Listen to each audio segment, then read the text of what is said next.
Why choose a Sleep Number smart bed? Can I make my site softer? Can I make my site firmer? Can we sleep cooler? Sleep Number does that. Cools up to 8 times faster and lets you choose your ideal comfort on either side. Your Sleep Number setting. J.D. Power ranks Sleep Number #1 in customer satisfaction with mattresses purchased in-store and online. And now, all mattresses are on sale. Plus, free home delivery during our Cyber Week sale. Limited time. For J.D. Power 2025 award information, visit jdpower.com/awards. Check it out at a Sleep Number store or sleepnumber.com today. AFR On Demand is brought to you by Breck Golf. Try Beaver Creek today, just 20 minutes from downtown Baton Rouge in the Zachary area. They've got a PGA Tour driving range, a short game practice area, 30 to 40-yard practice shots. It's a great place to chip and putt and practice if you don't have time for a full round. Book your tee time today, golf.breck.org, golf.breck.org. Matt Moscona. I'm very important. After further review. Say it one more time. After further review with Matt Moscona. And here we go. Live from the Raising Cane studio. Let's ride!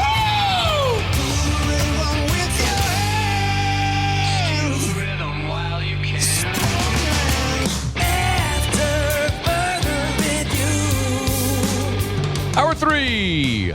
Off we go. Welcome aboard. Glad you're with us. AFR presented by Decision Critical Concierge Nursing. I'm Matt. Love you, Matt. Paul O'Neill. They're chanting Paul O'Neill's name. Musso. And Mr. Toby Tomplay.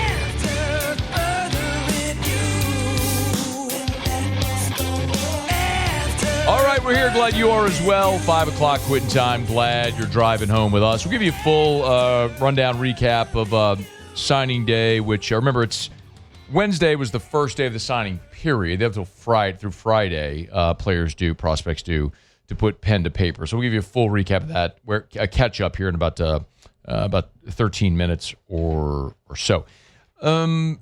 Real quick, I'm going to talk about Blake Baker in just a second. Lane Kiffin's added another member of his support staff. We reported this earlier today at LouisianaSports.net. Tyler Vines is joining LSU in an administrative role. So he's the assistant director of football operations, was the assistant director of football operations at Ole Miss. He's following Lane Kiffin to Baton Rouge, presumably in the same role. So it's worth mentioning that we don't yet know what officially these titles are going to be.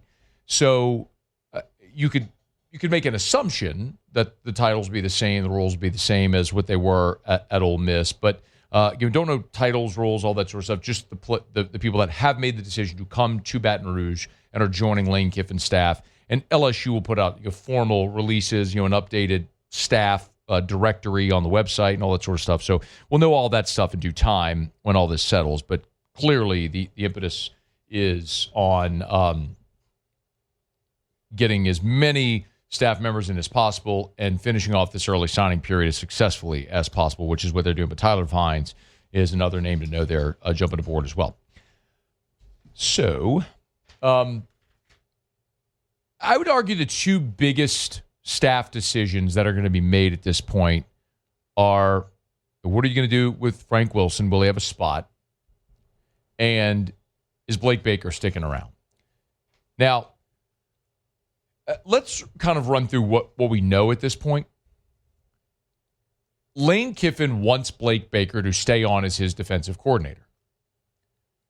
Blake Baker, I believe, is committed to staying at LSU as Lane Kiffin's defensive coordinator, as long as he doesn't get a better offer. And that could happen. Here's what we know. Tulane interviewed Blake Baker on Monday for their vacant head coaching job. John Summerall left Tulane to go to Florida. We know that much. So Baker interviewed at Tulane. Baker, of course, played linebacker at Tulane in the early 2000s. That is his alma mater. We've mentioned this before. Last year, if Summerall had gotten the UNC job, Baker was going to be at or near the top of the list a year ago for the Tulane job. North Carolina hired Belichick. Summerall stayed another year. Baker stayed in Baton Rouge, of course. So Tulane interviewed Blake Baker Monday. On Wednesday, Garland Gillen reported that Memphis interviewed Blake Baker for their vacant head coaching job. I can tell you that in conversations I had today, I've been told that Memphis has offered Blake Baker their job, which clearly, as of this point, we haven't heard anything whether or not he's accepted. What I was also told is the salary that they were discussing is less than what he makes at LSU. Blake Baker makes $2.5 at LSU. He was being offered less than that at Memphis. Now, could Memphis have increased that as they negotiate? That I don't know. The initial offer, less than what Blake Baker makes at LSU. Hard for me to imagine Baker leaving LSU for Memphis to take a pay cut. As badly as you want to be a head coach, that ain't it. There are clearly paths to becoming a head coach at a power school through being a defensive coordinator at LSU that don't include taking a pay cut to go be the coach at Memphis. The more complicated, in my opinion, the more complicated factor comes in with Tulane job. And as we have said here for a few days now, there's kind of been these divided factions. Listen, I didn't go to Tulane. I don't cover Tulane. But I know plenty of people in all parts of this to know what's kind of going on. And the athletic director at Tulane has favored hiring someone with head coaching experience. Willie Fritz had head coaching experience. John Sumrall had head coaching experience at Troy. So the AD there was, as I understand, was leaning toward Billy Napier. Napier, who had a really successful time in Lafayette before getting the Florida job. Didn't pan out there, but obviously a guy that's been in Louisiana and had a lot of success as a head coach in the state. A lot of boosters and supporters of that program favor Blake Baker, the guy who played there, young, energetic, defensive coordinator, awesome dude. Players love him. Returning to the alma mater, really good situation, really good chance to make the college football playoff this year, stable program, all those things. Well, just a bit ago, and this is not official yet from James Madison, but multiple outlets, including Chris Lowe over at On3, are reporting that Billy Napier is accepting the James Madison job. So if this was down to, as we believe it was, if the Tulane job came down to Blake Baker and Billy Napier going to James Madison clears the path. It would seem for Blake Baker to be the top target now at Tulane. So the question becomes, if you're Blake Baker, is your path to being a Power 4 head coach better from being LSU's defensive coordinator or Tulane's head coach? And that's not a question that I can answer. But I can provide a sensible path both ways that make a lot of sense. Now, you can just look at the last two guys at Tulane. Willie Fritz got the job at Houston. Houston's in the Big 12. John Sumrall comes in from Troy to Tulane. He's there for 2 years. Now he's making $7.5 million as the Florida head coach. That's a pretty good path. So you're Blake Baker. You're sitting there thinking, I could go coach my alma mater. Really good situation, good roster, good support, lots of success, maybe a playoff team this year. Hang for a couple years, then boom, then I'm a Power 4 head coach making $7-8 million a year, whatever the market may bear. Flip side of it is, I believe from conversations I've had, Lane Kiffin wants to keep Blake Baker as his defensive coordinator, and LSU is willing to pay him similar to what offer it stands to reason he would get at Tulane. John Sumrall was making $3 million this year. Blake Baker's at $2.5 at LSU. So if Tulane's offering Blake Baker 3, maybe a little north of 3, LSU will match that, I'm told. So for Blake Baker, the money is going to be what and what here to be the LSU defensive coordinator or the Tulane head football coach. The question is, what do you want more? Do you want the stability of staying where you are in Baton Rouge, power program, coaching in meaningful games, under a new regime with an offensive-minded head coach that is a brilliant play caller and is going to score? We've detailed this. Everywhere Lane Kiffin has gone, offense has followed. So it stands to reason that this year, Blake Baker, next season, is not going to have everything fall on the shoulders of his defense like it did this season with an offense that was Maybe the worst in the history of the school. You can keep your family in Baton Rouge. Of course, the Bakers have young children. His wife played soccer at LSU. There's a lot of reasons to stay here. Or does he want to go be the head coach at his alma mater? Which, wherever you went to school, whatever you're passionate about, think about what that would mean, how cool that would be. The opportunity to go coach at your school. And Blake Baker could very well, any moment here, be offered the opportunity to go be the head coach at his alma mater, his first head coaching job. Both can get you a path to where you want to be, which is a Power 4 head coaching job where you can go compete for and win national championships. John Summerall is just proved this. He was at Tulane for 2 years. He's at Florida. $7.5 million a year. He'll have all the resources to win at the highest level. You can also do that from being a Power 4 coordinator. We've told you a bunch of examples. Dan Lanning, DC at Georgia, gets the Oregon gig. Kirby Smart, DC at Bama, gets the Georgia gig. Marcus Freeman, DC at Notre Dame head coach. Ryan Day, Ohio State offensive coordinator, Ohio State head coach. Sharon Moore, Michigan offensive coordinator, Michigan head coach. Go down the list. There's tons of examples, especially in this era. Dave Aranda, LSU defensive coordinator, Baylor head coach. There's tons of examples of guys that were coordinators at power programs that have gotten not just head coaching jobs, but major power conference head coaching opportunities. And Blake Baker will have that opportunity as well. There will be a Power 4 program that comes calling and will hire Blake Baker. But does he want to wait another year, 2 years, whatever it may be, being a defensive coordinator for that opportunity? Or is the opportunity to go coach at his alma mater the right opportunity at the right time? With Billy Napier no longer in play, the path would stand to reason is clear for Blake Baker to go be the Tulane head coach, assuming they offer him the job and he wants to take it. But Blake Baker's going to have to make this decision. What's his path to being a power head coach? Does he want to do it coaching his alma mater in the G6 in a really stable situation? Or does he want to stay at LSU and have a chance to win a national championship and springboard into a big-time Power 4 offer, just bypassing the G6? I can't answer that for Blake Baker. Blake Baker's going to have to answer that for himself. And my guess is he's going to have to make that decision probably in the next 48 hours or so. All right, it's after further review.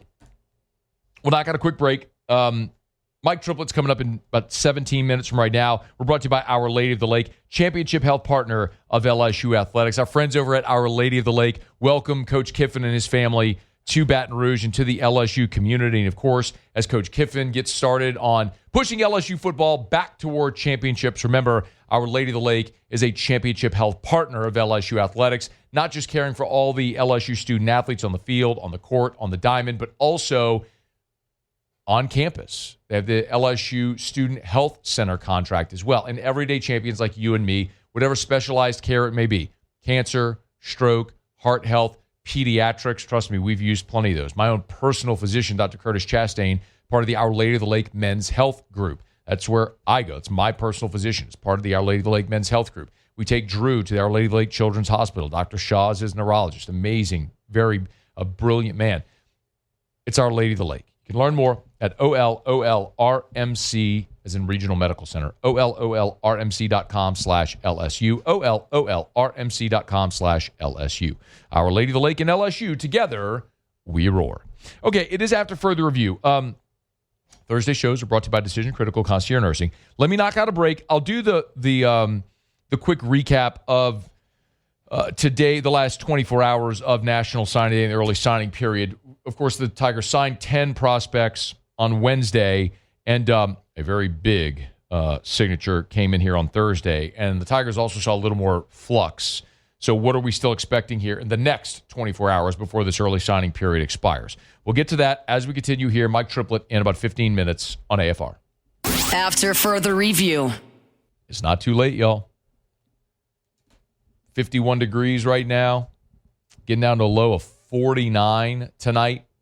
It's cold outside. You're cranking on that heater. I know you are. You got to. You can't freeze in your house, but you want to make sure you're safe. So call River City's 1 Hour Air. You see the big yellow vans and trucks all over town, driving through your neighborhood on the interstate, airline highway, all over Baton Rouge. And so many of your friends and neighbors and I trust River City's 1 Hour Air because they do amazing work. You don't even have to take my word for it. I mean, I wish you would. But even if you don't want to, go read the Google reviews.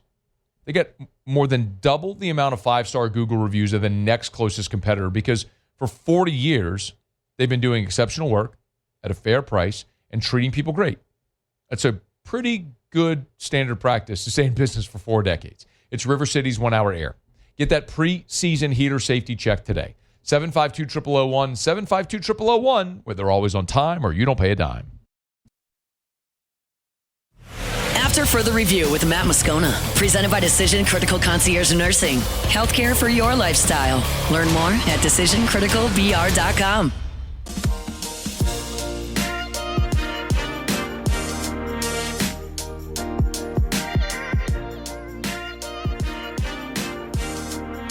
Thomas up top left side, puts his head down, lob for Nwoko, and he'll tear down the rim. 42-31, Mike Nwoko with his second lob. Donkeys in double figures now with 10. We just went on the road, and in the second half of a game, shot 9 of 34 from the floor, 26%, 1 of 11 from 3, 9%, and won the game. Amazing. Thought our guys showed incredible toughness and fight. Down 5, they're late, down 4 with a minute to go. DJ made 2 big-time plays. On the offensive end, we had 3 straight stops in the last minute to get it to overtime. And then just can't say enough about the way we came out and executed on both ends of the court in the extra 5-minute period. LSU beats Boston College on the road. Matt McMahon there. It was a Chris Blair on the call on the LSU Sports Radio Network before that. You know it did it. It was the Golds. It had to be the Golds. Dude, they look so good, man. Just wear them all the time. They looked really, and they put that little teaser to announce it on Twitter, and I was just like, oh, this is going to look fire. Just wear them all the time. Yeah, you should. You have something that looks really good, just wear it all the time. I mean, it's like, why wouldn't you? The purples are terrible. Throw them away. You want to wear white sometime, fine, but do like the Lakers. Just wear gold all the time. You want to bring out the whites sometime? Okay, throw the purples away. Don't ever do them, ever. Like literally, I'd never want to see the purple basketball uniforms again. Just wear the golds and the whites sometimes. That's it. Done. You're welcome. You're welcome. I don't really have a rebuttal to that. I like the whites, I think, a little bit more than you do, but yeah. No, the whites are fine. Okay. But the purples are better. I'm sorry, the golds are better. Yeah. Throw away the purples. They're gaudy. They're ugly. Get rid of them forever. Wear the golds. Break out the whites sometimes. And if you want to go alternate, do the script Louisiana State thing that they do. Oh, yeah. Throwbacks, which are sweet, which are fire. Work those in every now and again as an alternate. Good. Done. You're welcome. Basketball Tigers are still undefeated, man. 78-69 to beat Boston College in overtime. You heard Matt McMahon say it. It was an awful offensive half. It was an offensive half for LSU in that second half. But to keep winning, if you're like me, you're just really, really skeptical of trying to get on board with this basketball team because we saw what happened last year, 11-2 in the pre-conference, and they just face-planted whenever they got into to league play. The SEC not quite as good this year as the pre-conference is showing as a season ago, but LSU is 8-0. I do not believe they played a quad 1 or 2 opponent. Didn't Jimmy tell us that yesterday? I need to check the net, but forgive me, I haven't been totally locked into LSU basketball. But I don't think they played a quad 1 or 2 opponent yet. They do play number 19 Texas Tech in 3 days, so on Sunday. So that'll be a big test. I mean, it's Texas Tech, then SMU, Southeastern, Prairie View, Southern Miss, and then you're in the conference play at the beginning of January. So Texas Tech will be a real good indicator of where this team is trending right now. And we'll get a sense. That's going to be, by the way, in Fort Worth at Dickies Arena at a neutral site. But we'll have a better idea. All right, it's after further review. Oh, one more. This was McMahon on facing adversity for the first time. Well, this was big for us, Coach. This is the first real adversity we faced this season, coming off the injury to Jalen Reed, being down 5 with a minute and a half to go on the road. And we'll have to get Kent Lowe, 38 years of experience. I don't know if this has ever happened before. In overtime, after the horrific shooting performance for the game, we didn't miss a shot. We were 100% from 2, 100% from 3, 100% at the free throw line, and they were 0 for 8 from the floor. So hence the reason we won by 9. Awesome. All right. Sunday will be interesting. most people watch NFL on Sunday, maybe glance at the basketball game. That'll be a really good indicator of just how much progress they made. If you're waiting to conference play, I don't blame you. All right, it's After Further Review. Thanks for hanging out with us here. We are brought to you by Lee Michaels Fine Jewelry, lmfj.com, lmfj.com for Lee Michaels Fine Jewelry. We're nearing Christmas. The holidays are upon us. Gents, if you're thinking of popping the question, make sure you get by Lee Michaels. It is not too late to go buy that beautiful diamond engagement ring. Or maybe you're just starting the process of looking. Maybe you're thinking about getting engaged. Go look at 1,000 different rings. Bring her with you. Try them on. See what she likes. They do an amazing job at Lee Michaels of creating the Lee Michaels experience. You walk in, they offer you something to drink, chocolates on a tray. They want you to feel like this is a special experience, because it is. And they're experts at it. They have been for 4 decades. LMFJ.com. Baton Rouge, New Orleans, Lafayette, Shreveport, online at LMFJ.com for Lee Michaels Fine Jewelry. Okay, real quick. So signing day, this early signing period started on Wednesday. You know that. Tigers inked 10 prospects. Let me just give you a catch up on where everything is right now. So the Tigers inked 10 prospects on of their 15 commitments on Wednesday.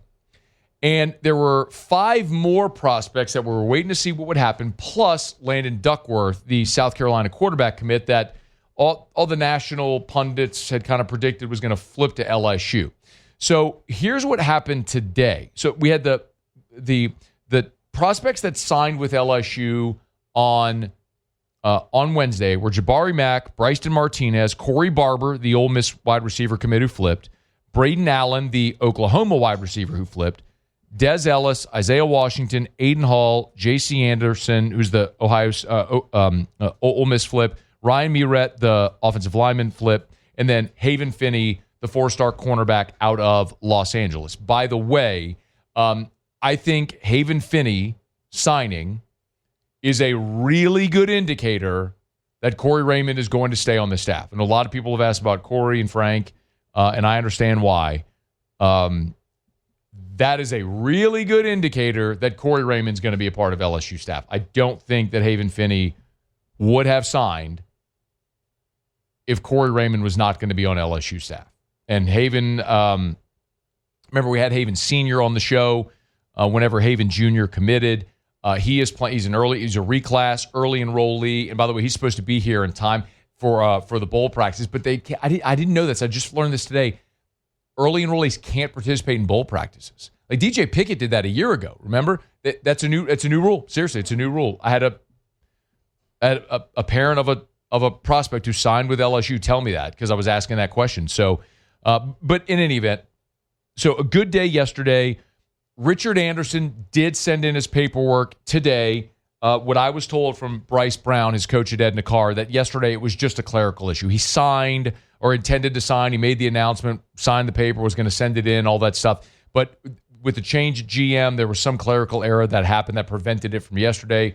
Richard Anderson had a testing today at Edna Carr, and once his testing was over early afternoon, he sent in his paperwork. So it's official now. Richard Anderson is a member of the LSU program. Dylan Purter, the safety out of Alabama, signed with Florida today, and I was told that this was another prospect whose offer from the previous staff was not honored by the current staff. So they call it processing or purging. So there were 4 prospects that had been committed to LSU. Their scholarship offers were not honored by the current coaching staff, and Dylan Purter was one of them. And listen, he's a 4-star, top 200 prospect in the country, big physical safety. But this team of this coaching staff is doing their own evaluations, and they did not honor Dylan Purter. How good is Dylan Purter of a prospect? He's at Florida. It's not like he didn't sign with LSU and ended up at Southeastern. No disrespect, Paulie, but I was the first thing that came to mind because you're sitting right there. Sorry, Paulie. I mean, he's at Florida. So anyway, but it's the evaluation that this staff is doing. So as we look ahead, the players and prospects that are still yet to sign, that are committed and are unsigned, you've got Lamar Brown, who is the 5-star number 1 prospect in America. By the way, We had mentioned earlier in the show that Lamar was expected to sign on Friday. Lamar did text me since I've been on the air and says there is not a ceremony. There's not going to be a ceremony at U High tomorrow. So that is still very much up in the air. Again, that was a text I got from Lamar just a bit ago. So there is not going to be a ceremony at U High tomorrow. Up in the air as to what's going to happen with Lamar Brown. If we get anything else, we'll share it with you. But as of right now, that is still undetermined.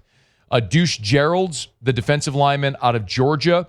There are a lot of schools pushing for him. Sam Spiegelman was with us and kind of gave us an update there. As I was told today, the expectation is he is going to sign with LSU. But again, until these are done, it's not done. Sam Spiegelman was with us, talked about Bryson Cooley, the offensive lineman. It looks like Alabama is in the lead there. And the other is Trenton Henderson, the edge out of Pensacola. The in-state schools there kind of pushing Florida, Miami, Florida State. So we'll see if Henderson ends up in this class as well. It's tough, especially with these defensive guys, not knowing who your coach is going to be on the defensive line. So tomorrow will be a very interesting day to see how this class might finish up with several of these announcements still to come.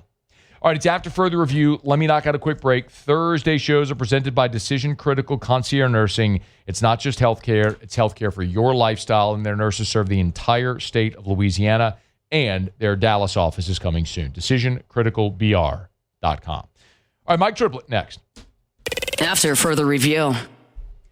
You know, as we move toward 2026, if you're trying to find a way to make your business the most efficient it can be, maybe you're going through the budgeting process right now for 2026. Budget for the right people. And Glow Resources can help. You start with that phone call. Like, why wait? A lot of people coast through the end of the year and like, we'll get to it in early 26. Why wait? Why waste the last month of the year? Let's start that process toward productivity so you can start 2026 with your most productive, most efficient operation. Glow Resources can help. What Glow Resources does is helps you find the best possible solution, permanent solution for that job that you have available.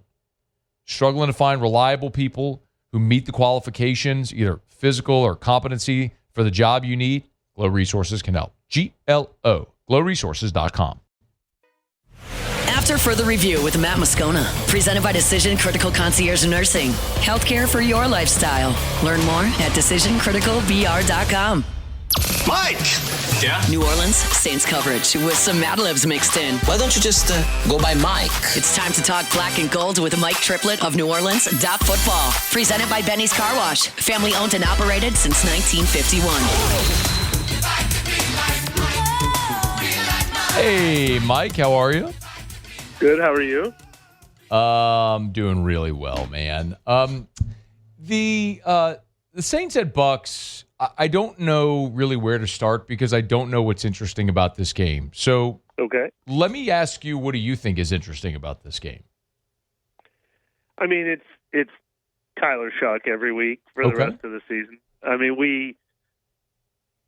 we're not going to have a definitive answer on him. It's funny, this week, all of a sudden, he's getting a ton of love, it feels like, and a lot of like NFL analysts, former quarterbacks are doing the absolutely don't draft a quarterback, you found your guy, which kind of surprised me. I'm definitely not they've definitely found the guy. I'm definitely they might have found the guy, but I definitely need more information. So any chance we get to watch him play quarterback, you know, we're cramming for the test right now. So, you know, I'm eager to see it in these last 6 games, including maybe in the rain against the best remaining opponent on the schedule. So that's the main reason to watch down the stretch for me. Mike, the Saints under Tyler Shuck have scored 10, 17, 10, 17. Help me understand you've definitely found your guy. I'm not saying it's your point of view, it's not, but you're right. But help me understand the point of view. Yeah, I mean, it's people who tuned in for the second half of the game when it got interesting and the Saints were coming back probably did not watch all 60 minutes. He did look really good down the stretch of that game. I mean, very curiously, his best work has come in the 2-minute drill when they're behind, when he scrambles away from pressure in the pocket and makes something happen, scramble drills, off-schedule plays.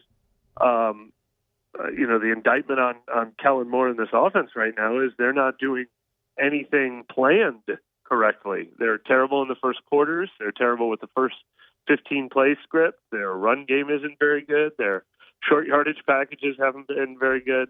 But then he makes, 3 or 4 throws that catch on like wildfire that are like, all right, I'd like to see more of that. So I think people are probably gravitating toward those throws. They're special throws. They're special moments. That touchdown pass was special. The almost touchdown pass to Chris Olave was a really good throw.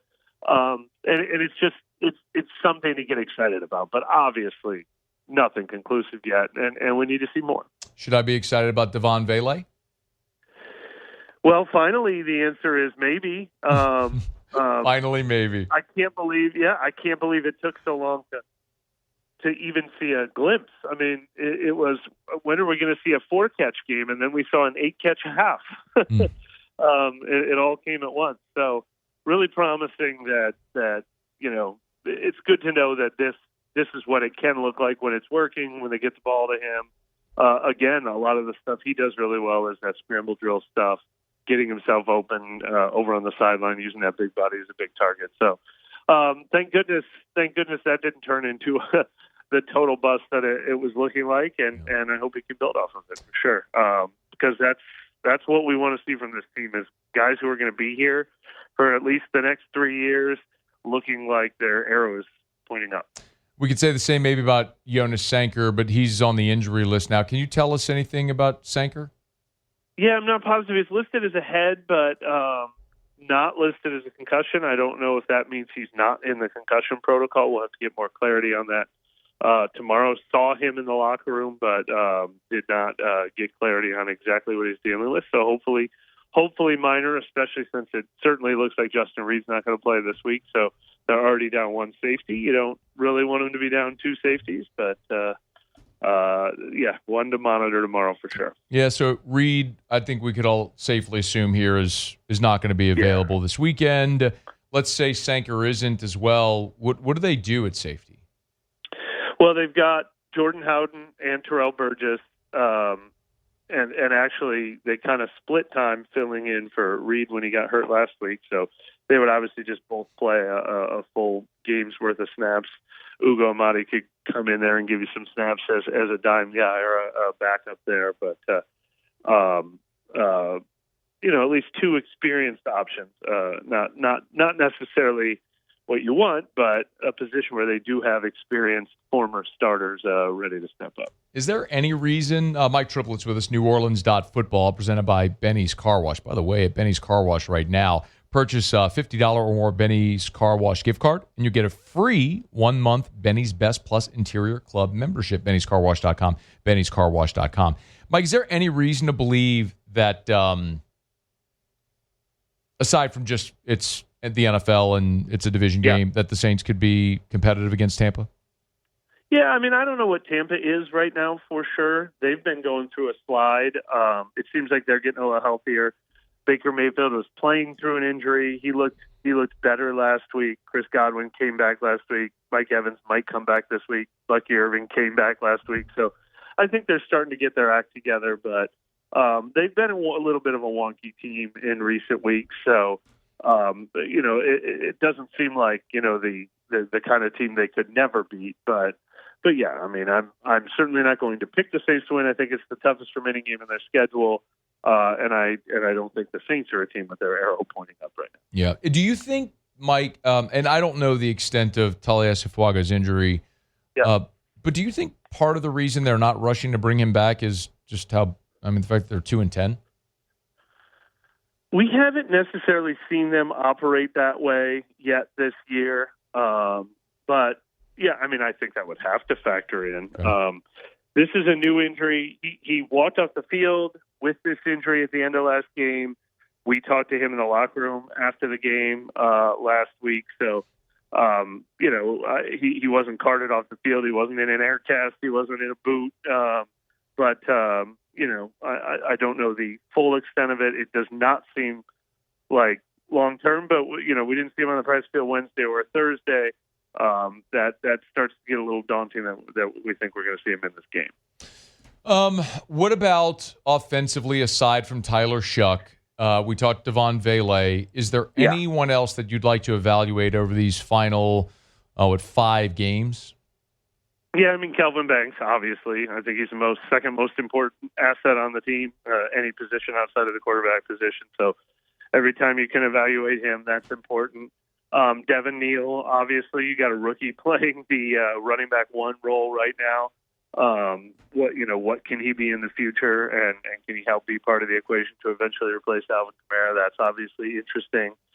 Those are the two big ones as far as, everything I'm thinking is long term. Obviously Chris Olave and Jawan Johnson had their own career trajectories that it's important to see them get on the right side of. But I definitely am looking at young guys and trying to figure out if they're going to be a part of what this team's going to be in 2027 and beyond is really the main focus for me these days. Would you rather the Saints go on a 5-game winning streak and finish 7-10? Yeah. Or a 5-game losing streak and finish 2-17? Or 2-12? I think the winning streak would be... I'm so bad at math. 2-15. 2-15. Dude, I'm so bad at math. Golly, Mike, it's just awful. Do you think, well, first of all, if they win their last 5 games, do you think the committee puts them in? It's a strong finish because, how you play at the end of the season matters more than how you play at the beginning. So it would probably depend on what happens with the Conference USA Championship. But I think there's a pretty good shot as long as the defensive efficiency metrics start to improve. And any chance they could get Lane Kiffin in January if they're a promising team and Chuck looks like the real deal. If the money is right and if they have enough to spend in NIL. Yeah, I think that could work. All right. No, look, I think in general, I actually think winning is better than getting the draft pick. If winning really means something. If winning means, holy cow, Tyler Shuck is the guy. They got one in the second round that's worth building around. Hey, Kellen Moore has figured some things out. Hey, Devon Bailey is a real deal. Kool-Aid McKinstry is a real deal. Kevin Banks is a real deal. They've won 5 games. Then I think that is better than the high pick. The high pick becomes super important if you don't have a quarterback, because the only way to get, especially in this year's draft class, is probably to be the team picking first among quarterbacks. So it's kind of you can answer that question in 2 different ways. But if they were legitimately good enough to be winning half their games now because they got some things rolling and they have a nucleus of players and they have a coach who's figured some things out, I think that would be the best case scenario. If they just stumble into a couple of wins against Tennessee and the Jets and the Panthers and the Falcons and they're not really playing that well, but they're getting wins, that's probably the worst case scenario of the 3.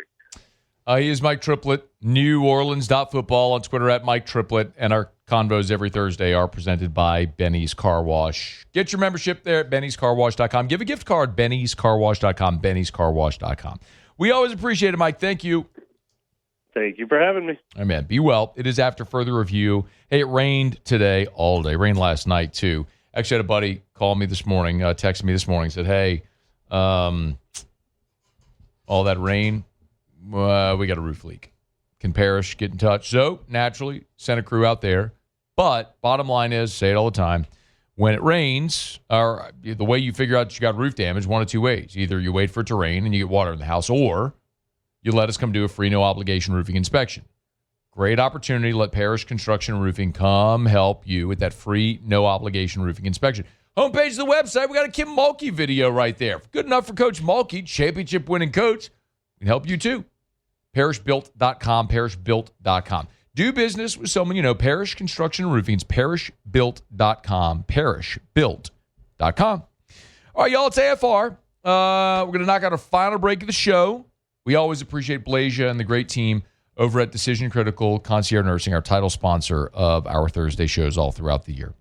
When I got a break, Jimmy will be here for Auto Locks. See what he's got for a little college basketball, a little Thursday night football, a smorgasbord of options to wager on tonight. Jimmy's next. It's AFR. AFR. Man, I am so happy to tell you every day about Derek Duplessis and our friends at Duplessis Builders. As a matter of fact, told you we have to do an NIL deal, high school NIL deal with Duplessis and 3 really premier LSU prospects over the summer. Duplessis did a high school NIL deal with Lamar Brown, Richard Anderson, and and Bryson Martinez. Of course, Big Rich and Bryson have signed, waiting on Lamar Brown. Hope that happens tomorrow. But bottom line is, man, Derek is a great community partner, great dude. Also, LSU alum, loves the Tigers, and wants to help and support how he can. And I mentioned great community partner as well. Derek and Duplessis Builders stepped up as part of our 12 Days of Christmas with Parish Construction and Roofing, donating $1,000 cash to 12 different families, matching what we did at Parish. Telling you, he'll build you a beautiful pool that'll last, but also they're great community partners. Voted by Pool & Spa Magazine the top 50 pool builder in America. It's DuplessisBuilders.net. After Further Review with Matt Moscona, presented by Decision Critical Concierge Nursing. Healthcare for your lifestyle. Learn more at DecisionCriticalBR.com.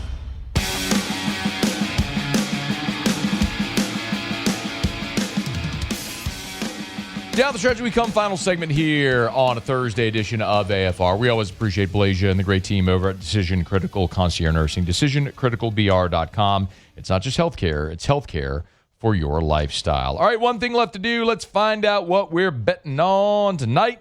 Time for Outer Locks. Outer Locks. All right, time to win some money. Presented by Total Maintenance AC Repair. Same-day service means you will never sleep hot. 480-1000. We are Total Maintenance. I think it's safe to say that I won the bet. Yo, Otter, what up? Well, we've had losing days all this week. So when you're in a rut, you know what you got to go to, huh? You bet more on it.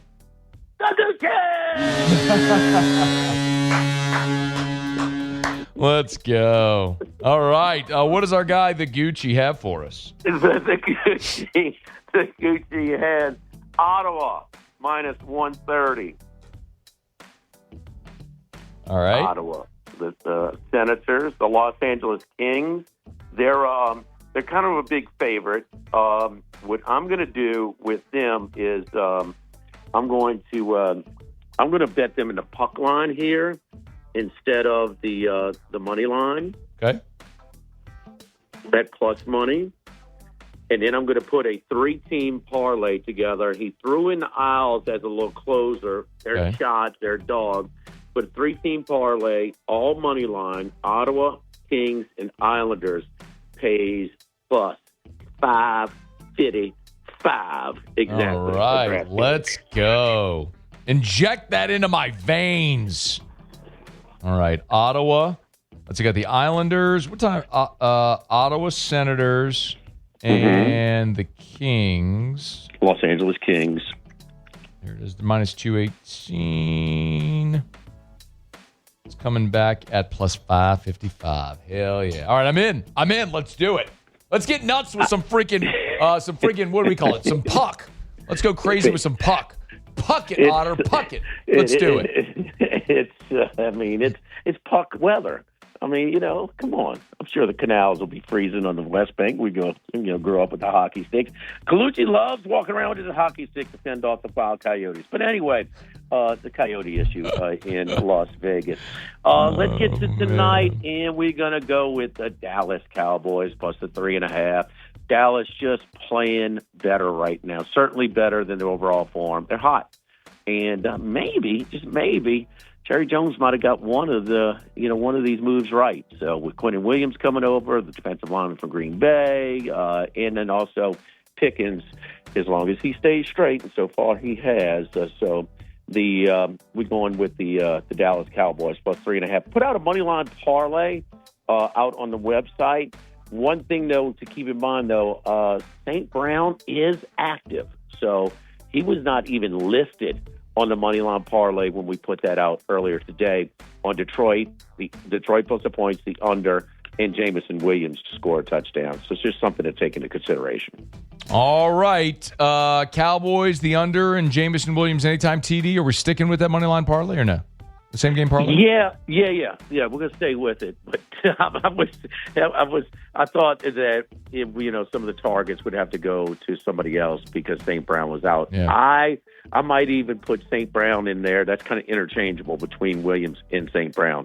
I got to believe that they'll be going to him if he's going to go out there and try and play tonight. All right. Tomorrow, Friday edition of Live at Lunch from Rufino. Back to the standard time. Football Friday is done. So 11 a.m. to 1 p.m. at Rufino's. Lock of the week. Lock of the week. Lock of the week. All right, Otter. Good luck. Thank you. I'm leaving Snow's yesterday because some guy, lock of the week. He goes, I'm friends with Moscona. I'm in his club. So who was it?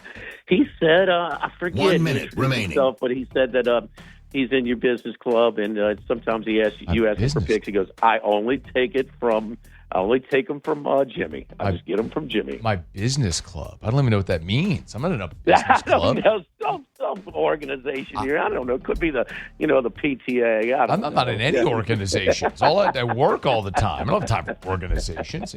All right, Otter. Thank you. Good luck tonight. Here we go. Let's get crazy. Let's get nuts. Let's get nuts with all these pucking plays from our guy, the Gucci.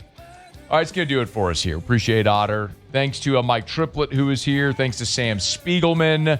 You missed anything, AFR On Demand presented by Breck Golf. Book your tee time at golf.breck.org, golf.breck.org. All right, we're getting out of here. Muse, Paulie, thanks. You'll have an awesome night. We'll see you for a Football Friday edition of AFR tomorrow at 3. AFR. As we get on down the road, love to remind you about our friends at First South Farm Credit, firstsouthland.com, firstsouthland.com. If you're thinking of buying land, your first call should always be to First South Farm Credit. Hey, maybe, shout out to our folks down in New Orleans. Maybe you're at that point in life, lived in the city, worked in the city, now you're married, family, growing, thinking, love the city, but probably love to maybe live that rural lifestyle, work in the city, have the best of both worlds. You want the city amenities, but the rural lifestyles. How about you go buy 100 acres in Tangipahoa, live on the North Shore, commute into the city every day? You could do that. First South Farm Credit can help make it happen. And they have an office in Amite. So how about you go meet with one of the loan officers there at First South Farm Credit and help make that a reality. Start having your family. You want to move to the North Shore, build that house there, buy your land. You can do it at First South Farm Credit. FirstSouthland.com.